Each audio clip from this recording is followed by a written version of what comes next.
अस्सलाम वालेकुम adventures of globe के नाज़रीन, उम्मीद करता हूँ आप सब खैरियत से होंगे। तो दोस्तों, मैंने आपके साथ एक बहुत ही इम्पोर्टेंट चीज़ जो थी वो शेयर करनी थी। वो ये कि जो भी हमारे पास इमेजेस होते हैं, जेपीजी फाइल्स होती हैं, अगर किसी फ़ाइल का साइज़ बहुत लार्ज हो, बहुत हैवी फ़ाइल हो, उसका वॉल्यूम ज़्यादा हो, तो वो यूज़ करने में हमारे लिए परेशानी होती है सोशल मीडिया प्लेटफॉर्म्स पे। सोशल मीडिया प्लेटफॉर्म्स पे वो हमारे लिए किस तरह प्रॉब्लम क्रिएट करते हैं कि अगर इमेज का फ़ाइल साइज़ जो है वो बहुत ही लार्ज है, तो वो अपलोड होने में या लोड होने में या ब्राउज़ होने में बहुत टाइम लेती है या नहीं भी हो पाती। इसके अलावा हम उसको किसी ईमेल में अटैच करके सेंड नहीं कर सकते। तो मैंने आपको कोई 3-4 मेथड्स बताने थे, जिन मेथड्स को यूज़ करके हम किसी भी लार्ज फाइल का साइज़ जो है वो रिड्यूस कर सकते हैं। तो वो 3 मेथड्स कौन से हैं? यूजिंग एडोब फोटोशॉप, और दूसरा है यूजिंग पेंट, और थर्ड वन है हमारे पास यूजिंग ऑनलाइन कंप्रेसर। तो वन बाय वन हम इन तीनों मेथड्स को डिस्कस करते हैं और मैं आपके सामने प्रैक्टिकली ये यूज़ करके, ये इम्प्लीमेंटेशंस करके तो आपको दिखाता हूँ कि किस तरह हम इनका फाइल साइज़ जो है वो रिड्यूस कर सकते हैं इन फाइल्स का। तो मैं यानी कोई एक इमेज है हमारे पास, वो क्रिएट होती है या तो वो कैप्चर होती है किसी मोबाइल कैमरा से, या वैसे हम उसको डिज़ाइन करते हैं किसी सॉफ्टवेयर में, डिज़ाइनिंग सॉफ्टवेयर में। तो ये इधर मेरे पास एडोब फोटोशॉप में एक डिज़ाइन है, मैंने वो ऑलरेडी ओपन किया हुआ है। मैं उसको जेपीजी फॉर्मेट में सेव करूँगा और सेव करने के दौरान मैं उसका फ़ाइल साइज़ मैनेज करना आपको बताऊँगा कि अगर हमारे पास कोई फ़ाइल है, उसको हमने जेपीजी में सेव करवाना है, तो उसको हमने किन मेथड से सेव करवाना है तो उसका साइज़ मैनेज होगा। सबसे पहले मैं आपको बताता चलूँ, ये मेरे पास पहले से एक तैयार डिज़ाइन है।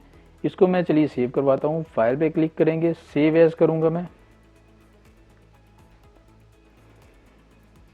यहाँ से मैं फ़ाइल टाइप सिलेक्ट करता हूँ, जिस टाइप की मैंने फ़ाइल सेव करवानी है, जेपीजी कर लेता हूँ। ठीक है, नेम ऑलरेडी इसका मेंशन है यहाँ पे। लोकेशन इसकी सिलेक्ट की मैंने, डेस्कटॉप पे सेव करवानी है, सेव करता हूँ। तो ये मेरे पास ऑलरेडी है, लेकिन मैं थोड़ा सा नाम चेंज कर लेता हूँ ताकि मैं आपको तफसीलन ज़रा बता सकूँ। तो ये मेरे पास कुछ इस तरह का इसका इंटरफेस शो हो जाएगा, जेपीजी इमेज की प्रॉपर्टीज़ शो हो जाएंगी। अब देखिए, ये क्वालिटी इसकी मेरे पास 7 शो हो रही है, यानी ये मीडियम क्वालिटी की इमेज है। यानी ये जो क्वालिटी है इसकी, ये डिस्प्ले डीपीआई पे डिपेंड करती है, डिस्प्ले पिक्सल्स पर इंचज़। ठीक है, यानी ये इसकी विजुअल की प्रॉपर्टीज़ हैं, 7 क्वालिटी है इसकी, और ये मीडियम साइज़ की फ़ाइल होगी लुक वाइज। ठीक है, अब मैं अगर इसको यहाँ से लार्ज यानी इंक्रीज़ करता हूँ, लार्ज फाइल करता हूँ, तो ये मैक्सिमम इसकी क्वालिटी 12 dpi तक जा सकती है।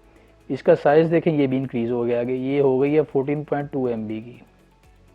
अगर मैं इसका क्वालिटी साइज़ थोड़ा कम करूँगा, 10 पे कर दूँगा, तो ये 13.2 MB की हो गई है। मज़ीद इसको मैं कम करूँगा, 8 क्वालिटी करूँगा, तो ये 12.7 MB की हो गई है। इससे भी ज़्यादा कम करूँगा, 6 करूँगा, तो ये 12.5 MB की हो गई है। तो इससे भी मज़ीद कम करूँगा तो इसका फ़ाइल इसी तरह यहाँ पे भी डिक्रीज़ होता रहेगा। इस फाइल को अभी मैं फुल यानी इसकी जो क्वालिटी है 12 पे सेव करवाता हूँ, मैक्सिमम क्वालिटी पे 14.2 MB की फ़ाइल सेव होगी। इसको मैं सेव करवाता हूँ। ये मेरे पास जेपीजी फाइल सेव हो गई है। अब देखते हैं हम इस फाइल का साइज़ क्या है हमारे पास।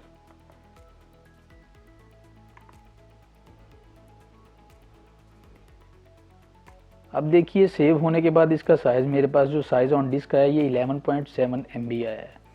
इसको मैं यही इसका साइज़ रखता हूँ, लेकिन इसका मैंने आपको मेथड इसमें ये मेंशन कर दिया, ये बता दिया कि हम इसमें यानी फ़ोटोशॉप यूज़ करते हुए किस तरह इसका साइज़ जो है ये मैनेज कर सकते हैं। तो आपने देख लिया, और मुझे उम्मीद है कि आप ये बहुत अच्छी तरह समझ गए होंगे कि किस लेवल पे रख के उसकी क्वालिटी को हमने आगे साइज़ मैनेज करना है। मैक्सिमम क्वालिटी पे रखेंगे तो फाइल का साइज़ ज़्यादा होगा, मिनिमम क्वालिटी पे आएंगे तो उसका फाइल साइज़ जो है ये कम होता चला जाएगा। चलिए अब बढ़ते हैं दूसरे मेथड की तरफ। तो दोस्तों, मेरे पास दूसरा जो मेथड है जो मैंने यूज़ करना है वो है यूजिंग पेंट। और यूजिंग पेंट यूज़ करते हुए, यूजिंग पेंट यानी पेंट यूज़ करते हुए ये जो मैंने मेथड आपको बताना है, इसमें फ़ाइल का, जेपीजी फाइल का साइज़ कम करना है। तो इसके लिए मैं जो जेपीजी फाइल यानी इमेज फाइल जो है वो कौन सी सिलेक्ट करूँगा, ये भी आपको बताता हूँ। जो फाइल ऑलरेडी मैंने सेव करवाई है, एक PSD फॉर्मेट से, तो उसी फाइल को मैं यूज़ करूँगा। इसका हमारे पास साइज़ था 11.7 MB। तो मैं इसको कम करवाता हूँ, देखते हैं कितना कम होता है। ओपन विद, मैं इसको पेंट कर लेता हूँ। ओपन विद पेंट करने के बाद जब ये फाइल हमारे सामने ओपन हो गई है, तो यहाँ पे ये आपको ऑप्शन नज़र आ रहा है रीसाइज का। रीसाइज पे क्लिक करने के बाद ये आपके पास एक इसकी प्रॉपर्टीज़ टाइप पे बॉक्स ओपन हो जाएगा। तो यहाँ पे आप देखें ये हॉरिजॉन्टल और वर्टिकल, ये इसकी जो हॉरिजॉन्टल मेजरमेंट है और वर्टिकल मेजरमेंट है उनकी ये रेशो लिखी हुई है, यानी ये परसेंटेज में है। ये कोई उसका एग्जैक्ट मेजरमेंट्स नहीं है कि ये कितने इंचज़ की है या कितने सेंटीमीटर्स की है, ऐसा कुछ नहीं है। ये बस उसकी परसेंटेज है। 100% हॉरिजॉन्टल शो हो रही है और 100% ये वर्टिकल शो हो रही है। तो मैं यहाँ पे बोलता हूँ कि जी ये जो 100% शो हो रही है इसको आप 50% करवा दो। जब मैं एक जगह पे चेंज करूँगा तो ऑटोमेटिकली ये दूसरी जगह पे भी चेंज हो जाएगी। अब मैं इसको ओके करवाता हूँ यहाँ से और फाइल को सेव करते हैं। JPG फाइल सेव करवा लेता हूँ, लेकिन इसका मैं नाम थोड़ा चेंज कर लेता हूँ क्योंकि मैंने दोबारा तीसरे मेथड में भी इसी फाइल को यूज़ करना है, पुराने वाली फाइल को। तो मैं इसका नाम थोड़ा चेंज करवा लेता हूँ। चलिए जी, ये भी हमारे तरफ सेव हो गई। अब जो नई फाइल हमने सेव करवाई है वो ये आ गई है हमारे पास। अब इसका साइज़ देखते हैं क्या है हमारे पास। ये हो गई है 9.92 MB की। 9.92 MB की ये फाइल हो गई है। और आपने देखा होगा तकरीबन 2.5 MB का इसमें डिफरेंस आया है। पहले ये फाइल थी 11 पॉइंट समथिंग, तो अब ये 9.92 हो गई है, यानी 2 MB का डिफरेंस आया इसमें। इसको हम मज़ीद रिड्यूस करवाना चाहें तो मज़ीद करवा सकते हैं। एक बार फिर यही प्रोसेस को इस पर दोबारा इम्प्लीमेंट करवाते हैं। राइट क्लिक करने के बाद ओपन विद इसको पेंट करेंगे और ओपन विद पेंट करने के बाद वही प्रोसेस जो हमने लास्ट टाइम इम्प्लीमेंट किया था इस पर दोबारा। अब हम जो है ना 50% की बजाय इसको 40% करवा देते हैं जी। 40% शो करो हमें। दोबारा इसको सेव करवाते हैं।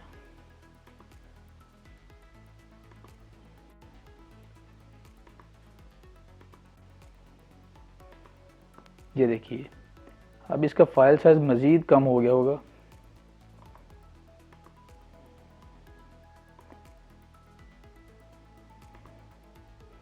अब 9.65 MB हो गई है, यानी इसमें मज़ीद 30 KB का फ़र्क 300 KB का फ़र्क आया है।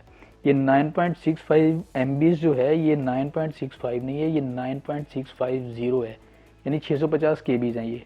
तो यानी 300 KB का फ़र्क आया है। इसी तरह आप जितना चाहें इसको मज़ीद कंप्रेस कर सकते हैं, यानी इसका फाइल साइज़ जो है ये रिड्यूस कर सकते हैं।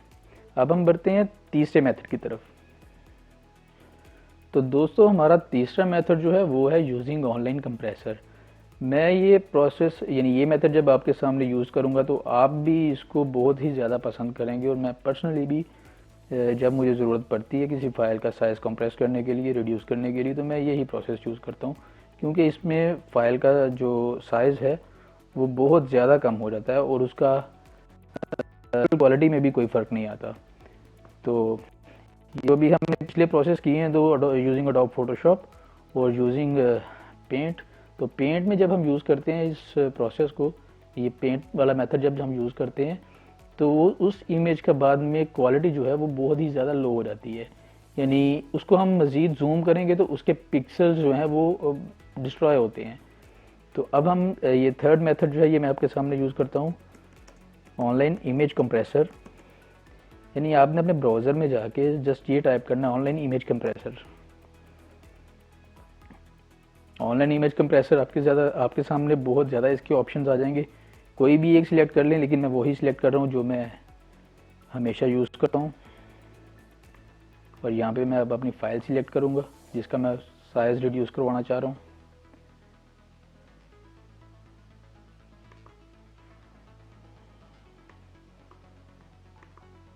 ये मैंने फ़ाइल सिलेक्ट कर लिया। अब ये फ़ाइल अपलोड हो रही है, थोड़ा टाइम लेगी। ये आपके सामने है। इसका साइज़ ओरिजिनल साइज़ जो था वो 11.8 MB है और ये फ़ाइल अभी प्रोसेस में है, ये अपलोड हो रही है। तो दोस्तों हमारी ये फ़ाइल जो है ये मुकम्मल तौर पे अपलोड हो चुकी है और ये आपके सामने आपको नज़र आ रहा होगा। इसका जो फ़ाइल साइज़ जो कम हुआ है ये -96% हुआ है, यानी 96% माइनस हो गया, 96% इसमें से कम हो गया। अब 96% काम होने के बाद जो 4% उसका साइज था, 4% रह गया है, यानी एक्चुअल साइज में से 4% रह गया है, वो कितना बनता है वो हम इस फाइल को डाउनलोड करके देख लेते हैं। यानी 508 KB की ये फाइल रह गई है सिर्फ। यानी आप खुद इस चीज़ का अंदाज़ा लगाएं कि किधर 11.8 MB की फाइल थी और ये सिर्फ हमारे पास रह गई है 508 यानी 508 KB की रह गई है। तो किस हद तक इसका फाइल साइज कम हुआ। अब मैं दोनों फाइल्स आपके सामने ओपन करके आपको इन दोनों का कंपैरिजन करवाता हूँ कि इसकी इमेज यानी विजुअल क्वालिटी में कितना फ़र्क आया है। 0% भी फ़र्क नहीं आया होगा। तो सर जी ये वो फाइल है जो मेरे डाउनलोड फोल्डर में आई है, मैंने डाउनलोड की है अभी।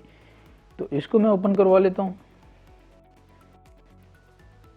ठीक है, ये आपके सामने फाइल ओपन हो गई। अब मैं इसको थोड़ा जूम भी करवाता हूँ।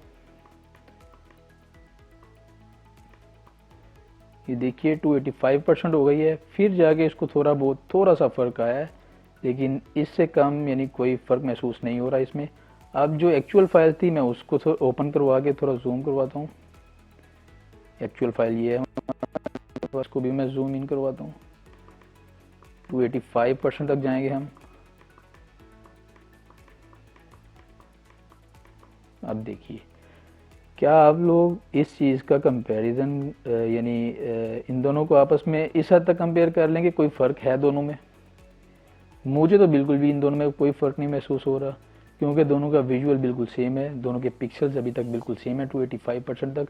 तो दोस्तों यही सबसे बेहतरीन जो तरीका है किसी फाइल का साइज़ रिड्यूस करने का, जो मैं जब भी ज़रूरत पड़ती है यूज़ करता हूँ। तो आपको भी यही हाईली रिकमेंड करूँगा कि आप भी यही प्रोसेस यूज़ किया करें, बजाय इसके कि पेंट या एडोब फोटोशॉप यूज़ करना। यही तरीका सबसे बेहतर है। तो यही तरीका आप भी यूज़ करें। फाइल का साइज़ बहुत ज़्यादा यानी काफ़ी हद तक कम हो जाता है। मिलते हैं अगली वीडियो में एक नए टॉपिक के साथ। जब तक अपना बहुत सा ख्याल रखिएगा। अल्लाह हाफिज़।